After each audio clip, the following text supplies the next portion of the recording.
الحمد لله الذي أنزل على عبده الكتاب ولم يجعل له عوجا قيما لينذر بأسا شديدا من لدنه ويبشر المؤمنين الذين يعملون الصالحات أن لهم أجرا حسنا ماكثين فيه أبدا وينذر الذين قالوا اتخذ الله ولدا ما لهم به من علم ولا لآبائهم كبرت كلمة تخرج من أفواههم إن يقولون إلا كذبا فلعلك باخع نفسك على آثارهم إن لم يؤمنوا بهذا الحديث أسفا إنا جعلنا ما على الأرض زينة لها لنبلوهم أيهم أحسن عملا وإنا لجاعلون ما عليها صعيدا جرزا أم حسبت أن أصحاب الكهف والرقيم كانوا من آياتنا عجبا إذ أوى الفتية إلى الكهف فقالوا ربنا آتنا من لدنك رحمة وهيئ لنا من أمرنا رشدا فضربنا على آذانهم في الكهف سنين عددا ثم بعثناهم لنعلم أي الحزبين أحصى لما لبثوا أمدا نحن نقص عليك نبأهم بالحق إنهم فتية آمنوا بربهم وزدناهم هدى وربطنا على قلوبهم إذ قاموا فقالوا ربنا رب السماوات والأرض لن ندعو من دونه إلها لقد قلنا إذا شططا هؤلاء قوم اتخذوا من دونه آلهة لولا يأتون عليهم بسلطان بين فمن أظلم ممن افترى على الله كذبا وإذ اعتزلتموهم وما يعبدون إلا الله فأووا إلى الكهف ينشر لكم ربكم من رحمته ويهيئ لكم من أمركم مرفقا وترى الشمس إذا طلعت تزاور عن كهفهم ذات اليمين وإذا غربت تقرضهم ذات الشمال وهم في فجوة منه ذلك من آيات الله من يهد الله فهو المهتد ومن يضلل فلن تجد له وليا مرشدا وتحسبهم أيقاظا وهم ركود ونقلبهم ذات اليمين وذات الشمال وكلبهم باسط ذراعيه بالوصيد لو اطلعت عليهم لوليت منهم فرارا ولملئت منهم رعبا وكذلك بعثناهم ليتساءلوا بينهم قال قائل منهم كم لبثتم قالوا لبثنا يوما أو بعض يوم قالوا ربكم أعلم بما لبثتم فبعثوا أحدكم بورقكم هذه إلى المدينة فلينظر أيها أزكى طعاما فليأتكم برزق منه وليتلطف ولا يشعرن بكم أحدا إنهم إن يظهروا عليكم يرجموكم أو يعيدوكم في ملتهم ولن تفلحوا إذا أبدا وكذلك أعثرنا عليهم ليعلموا أن وعد الله حق وأن الساعة لا ريب فيها إذ يتنازعون بينهم أمرهم فقالوا بنوا عليهم بنيانا ربهم أعلم بهم قال الذين غلبوا على أمرهم لنتخذن عليهم مسجدا سيقولون ثلاثة رابعهم كلبهم ويقولون خمسة سادسهم كلبهم رجما بالغيب ويقولون سبعة وثامنهم كلبهم قل ربي أعلم بعدتهم ما يعلمهم إلا قليل فلا تمار فيهم إلا مراء ظاهرا ولا تستفت فيهم منهم أحدا ولا تقولن لشيء إني فاعل ذلك غدا إلا أن يشاء الله واذكر إذا نسيت وقل عسى أن يهديني ربي لأقرب من هذا رشدا ولبثوا في كهفهم 300 سنين وازدادوا 9 قل الله أعلم بما لبثوا له غيب السماوات والأرض أبصر به وأسمع ما لهم من دونه من ولي ولا يشرك في حكمه أحدا واتل ما أوحي إليك من كتاب ربك لا مبدل لكلماته ولن تجد من دونه ملتحدا واصبر نفسك مع الذين يدعون ربهم بالغداة والعشي يريدون وجهه ولا تعد عيناك عنهم تريد زينة الحياة الدنيا ولا تطع من أغفلنا قلبه عن ذكرنا واتبع هواه وكان أمره فرطا وقل الحق من ربكم فمن شاء فليؤمن ومن شاء فليكفر إنا أعتدنا للظالمين نارا أحاط بهم سرادقها وإن يستغيثوا يغاثوا بماء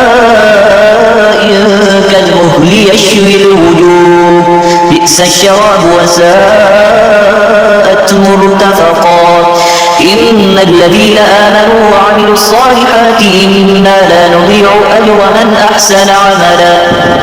أولئك لهم جنات عدن تجري من تحتهم الأنهار يحلون فيها من أساور من ذهب ويلبسون ثيابا خضرا من سندس وإستبرق متكئين فيها على الأرائك نعم الثواب وحسنت مرتفقا واضرب لهم مثلا الرجلين جعلنا لأحدهما جنتين من أعناب وحففناهما بنخل وجعلنا بينهما زرعا كلتا الجنتين آتت أكلها ولم تظلم منه شيئا وفجرنا خلالهما نهرا وكان له ثمر فقال لصاحبه وهو يحاوره أنا أكثر منك مالا وأعز نفرا ودخل جنته وهو ظالم لنفسه قال ما أظن أن تبيد هذه أبدا وما أظن الساعة قائمة ولئن رددت إلى ربي لأجدن خيرا منها منقلبا قال له صاحبه وهو يحاوره أكفرت بالذي خلقك من تراب ثم من نطفة ثم سواك رجلا لكنه الله ربي ولا أشرك بربي أحدا ولولا إذ دخلت جنتك قلت ما شاء الله لا قوة إلا بالله إن ترني أنا أقل منك مالا وولدا فعسى ربي أن يؤتيني خيرا من جنتك ويرسل عليها حسبانا من السماء فتصبح صعيدا زلقا أو يصبح ماؤها غورا فلا تستطيع له طلبا وأحيط بثمره فأصبح يقلب كفيه على ما أنفق فيها وهي خاوية على عروشها ويقول يا ليتني لم أشرك بربي أحدا ولم تكن له فئة ينصرونه من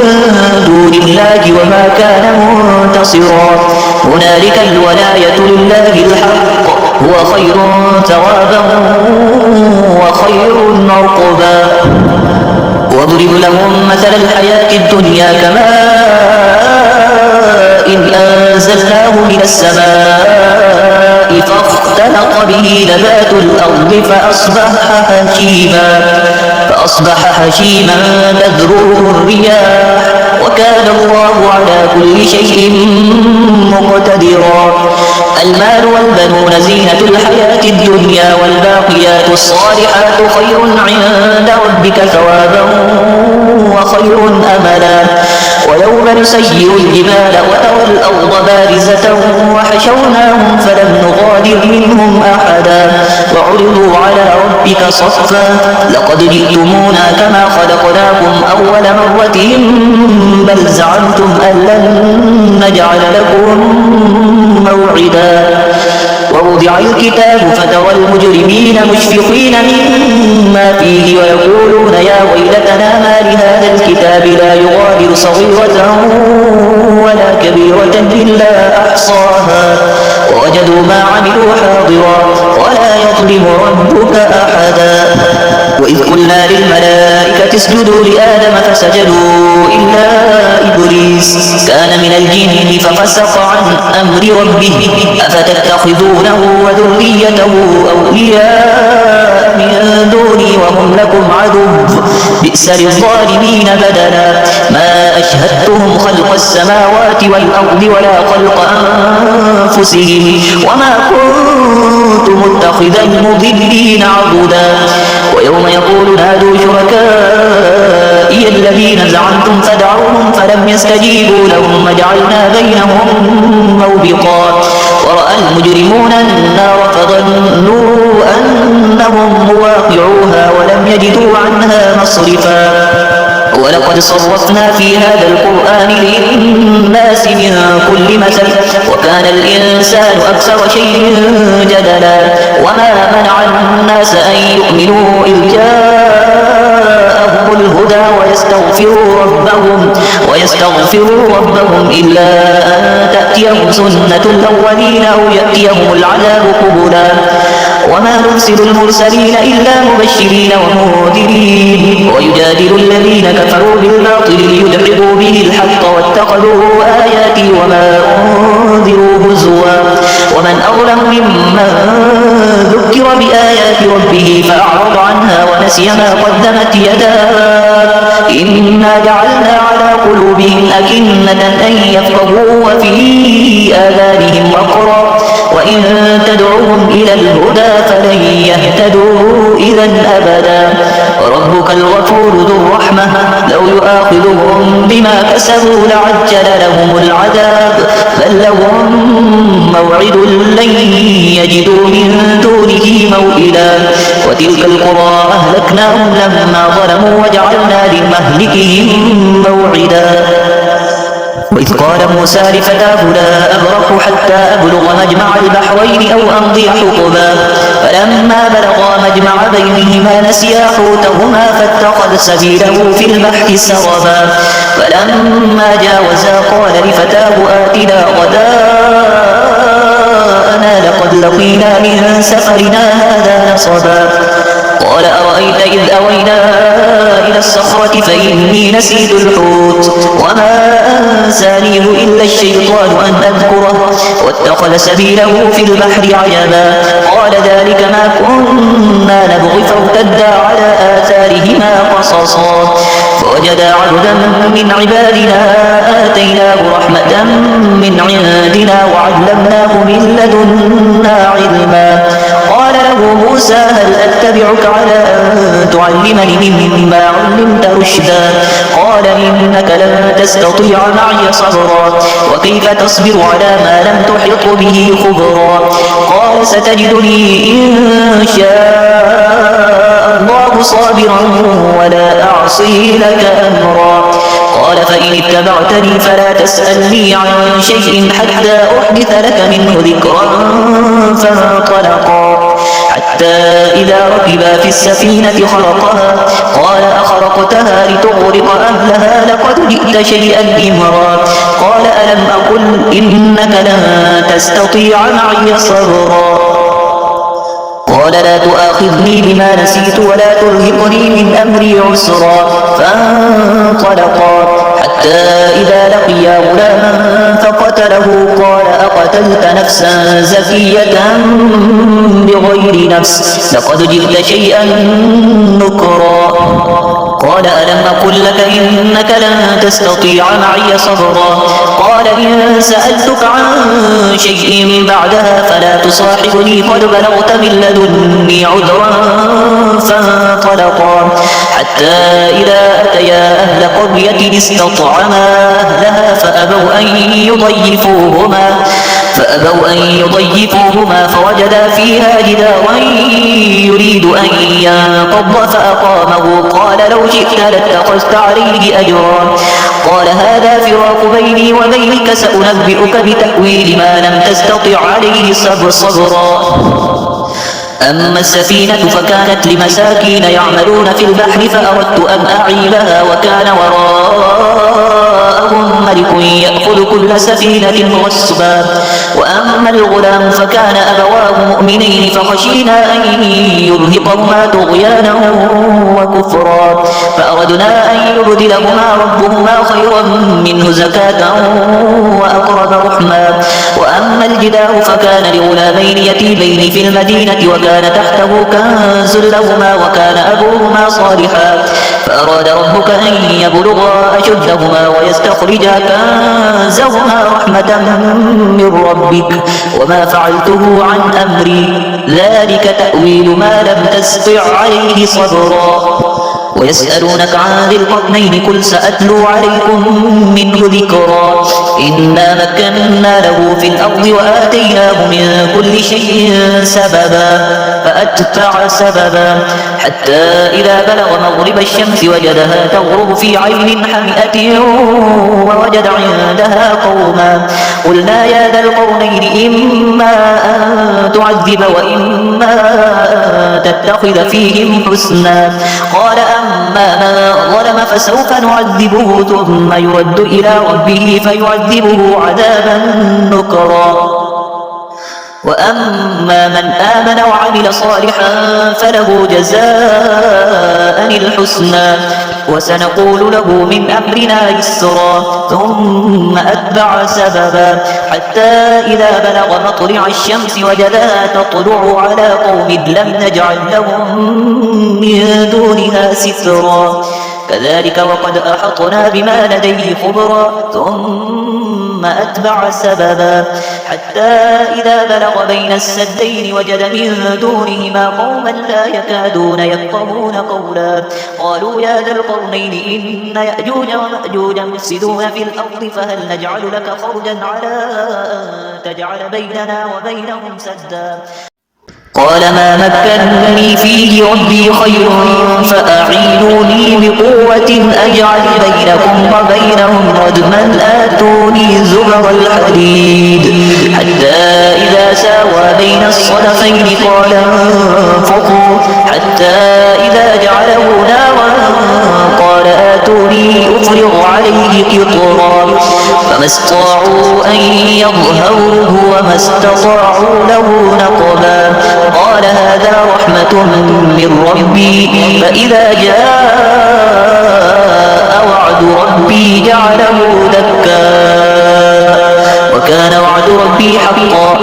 وتركنا بعضهم يومئذ يموج في بعض ونفخ في الصور فجمعناهم جمعا وعرضنا جهنم يومئذ للكافرين عرضا الذين كانت أعينهم في غطاء عن ذكري وكانوا لا يستطيعون سمعا أفحسب الذين كفروا أن يتخذوا عبادي من دوني أولياء إنا أعتدنا جهنم للكافرين نزلا قل هل ننبئكم بالأخسرين أعمالا الذين ضل سعيهم في الحياة الدنيا وهم يحسبون أنهم يحسنون صنعا أولئك الذين كفروا بآيات ربهم ولقائه فحبطت أعمالهم فلا نقيم لهم يوم القيامة وزنا ذلك جزاؤهم جهنم بما كفروا واتخذوا آياتي ورسلي هزوا إن الذين آمنوا وعملوا الصالحات كانت لهم جنات الفردوس نزلا خالدين فيها لا يبغون عنها حولا قل لو كان البحر مدادا لكلمات ربي لنفد البحر قبل أن تنفد كلمات ربي ولو جئنا بمثله مددا قل إنما أنا بشر مثلكم يوحى إلي أنما إلهكم إله واحد فمن كان يرجو لقاء ربه فليعمل عملا صالحا ولا يشرك بعبادة ربه